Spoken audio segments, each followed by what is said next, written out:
Israel যুক্তরাষ্ট্র যদি মনে করে থাকে যে খামেনিকে হত্যা করার মাধ্যমে ইরানকে পদাবনত করা যাবে, তাহলে বিষয়টি আসলে ভুল হিসাব। ফরেন পলিসির নিবন্ধে এ মন্তব্য করা হয়েছে। ইসরায়েল ও যুক্তরাষ্ট্রের ইরানের বিরুদ্ধে সর্বশেষ যুদ্ধ শুরু হয় সর্বোচ্চ নেতা আলী খামেনির বাসভবন ও দপ্তরে বিমান হামলার মধ্য দিয়ে।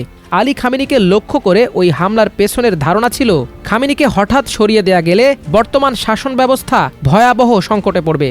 লক্ষ্য ছিল এমন এক পরিস্থিতি তৈরি করা যেমনটা ঘটেছিল লিবিয়ায় মুয়াম্মার আল গাদ্দাফির পতনের পর বা সিরিয়ায় বাশার আল আসাদের ক্ষমতাচ্যুতির পর। এসব দেশে শাসক সরে যেতেই রাষ্ট্র ব্যবস্থা ভেঙে পড়ে। ওইসব সিস্টেমময় রাষ্ট্রের ভবিষ্যৎ কার্যত এক ব্যক্তির সঙ্গে বাঁধা ছিল। কিন্তু ইরানের ইতিহাস ও টিকে থাকার কৌশল আলাদা। সমকালীন খুব কম সরকারি একটি দপ্তরে এত দৃশ্যমান ক্ষমতার কেন্দ্রীভবন দেখা যায় যতটা ইরানে সর্বোচ্চ নেতার পদে। ধর্মীয় বৈধতা, সশস্ত্র বাহিনীর সর্বাধিনায়ক এবং চূড়ান্ত রাজনৈতিক মীমাংসার ক্ষমতা সবই সেখানে মিলিত। তবে দৃশ্যমানতা মানেই ভঙ্গুরতা নয়। এই দপ্তরের নিচে রয়েছে নিবিড় ও বহু স্তরীয় প্রাতিষ্ঠানিক কাঠামো, যা শুধু নেতাকে সেবা দেওয়ার জন্য নয়, তাকে নিয়ন্ত্রণ, তদারক এবং প্রয়োজনে তাকে ছাড়িয়ে টিকে থাকার জন্য গড়ে তোলা। ইসলামী প্রজাতন্ত্র কেবল ইসলামী ভাষায় মোড়ানো ব্যক্তিনির্ভর শাসন নয়, এটি এক বিপ্লবী সিস্টেম যা নেতৃত্ব বদলের পরিকল্পনায় বিপুল বিনিয়োগ করেছে। চাপের মুখে এর কাঠামো ভেঙে পড়ার জন্য নয়, বরং একত্রিত হওয়ার জন্য নির্মিত। ইরানের রাজনৈতিক আচরণ বোঝা যায় না যদি না ধরা যায় তাদের শাসক গোষ্ঠী ইতিহাসকে কত গভীরভাবে পাঠ করে। শতাব্দী জুড়ে ইরান রাষ্ট্রব্যবস্থার রাজনৈতিক শূন্যতার অভিজ্ঞতা পেয়েছে। সেই স্মৃতি তাদের রাজনৈতিক কল্পনাকে নির্ধারণ করে। প্রতিটি সংকট মাপা হয় অতীতের পতনের মানদণ্ডে, সচেতনভাবে হোক বা অচেতনভাবে।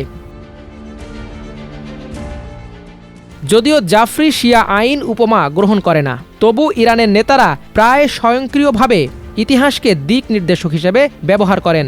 কাজার রাজবংশের পতন, ইস্পাহান দখলের পর সাফাভি সাম্রাজ্যের ধস, নাদির শাহের মৃত্যুর পরের বিশৃঙ্খলা কিংবা করিম খান জানদের মৃত্যুর পর গৃহযুদ্ধ, সব ঘটনাই এক শিক্ষা দিয়েছে। স্পষ্ট নেতৃত্ব না থাকলে দেশ ভেঙে পড়ার ঝুঁকিতে পড়ে। আর তাই ১৯৭৯ সালের বিপ্লবের নেতৃত্বদানকারীদের কাছে নেতৃত্ব বদলের সংকট কেবল ধারণা ছিল না, ইতিহাসের কঠিন সতর্কবার্তা ছিল। আয়াতুল্লাহ রুহুল্লাহ খোমেনি সর্বোচ্চ কর্তৃত্ব বিলোপ করেননি, বরং সেটিকে সিস্টেমের অংশে পরিণত করেন। ১৯৭৯ সালের উত্তপ্ত বিতর্কে অতীতের পতনের পুনরাবৃত্তি এড়াতে যে সমাধান খোঁজা হয়েছিল তা সংবিধানে প্রতিফলিত হয়। প্রতিটি প্রধান প্রতিষ্ঠান গড়ে তোলা হয় ইতিহাসে উন্মোচিত নির্দিষ্ট ঝুঁকির জবাব হিসেবে। গার্ডিয়ান কাউন্সিল গঠিত হয় রাজনৈতিক বিচ্যুতি ঠেকাতে এবং আইনকে ইসলামী নীতির সঙ্গে সামঞ্জস্য রাখতে। গার্ডিয়ান কাউন্সিলের বিশেষজ্ঞ পরিষদ সর্বোচ্চ নেতা নির্বাচন ও তদারকের দায়িত্ব নেয়, যাতে জবাবদিহি ছাড়া ক্ষমতার অতিরিক্ত কেন্দ্রীভবন না ঘটে।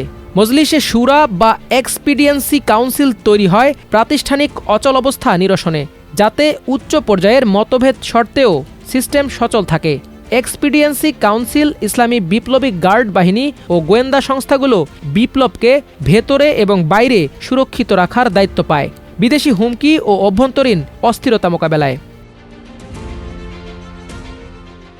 এই সচেতনভাবে নির্মিত ও পরস্পর নির্ভরশীল এসব প্রতিষ্ঠানসমূহ কেবল স্তর বাড়ানোর জন্য নয়, স্থিতিস্থাপকতা সৃষ্টির জন্য। এক অংশ ব্যর্থ হলে অন্য অংশ এগিয়ে আসবে। লক্ষ্য ছিল রাষ্ট্র যেন কেবল এক ব্যক্তির ওপর নির্ভর করে না থাকে।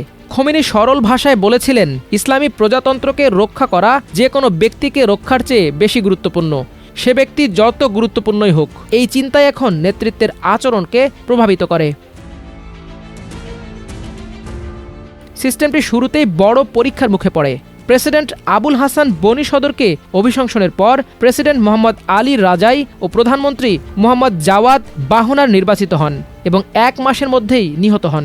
তবু ৫০ দিনের কম সময়ে খামেনি প্রেসিডেন্ট হন। এতে প্রমাণ হয় সংকটে দ্রুত নতুন নেতৃত্ব তুলে আনা সম্ভব। 8 বছর পর খোমেনির মৃত্যুর পর একই পদ্ধতি কাজ করে।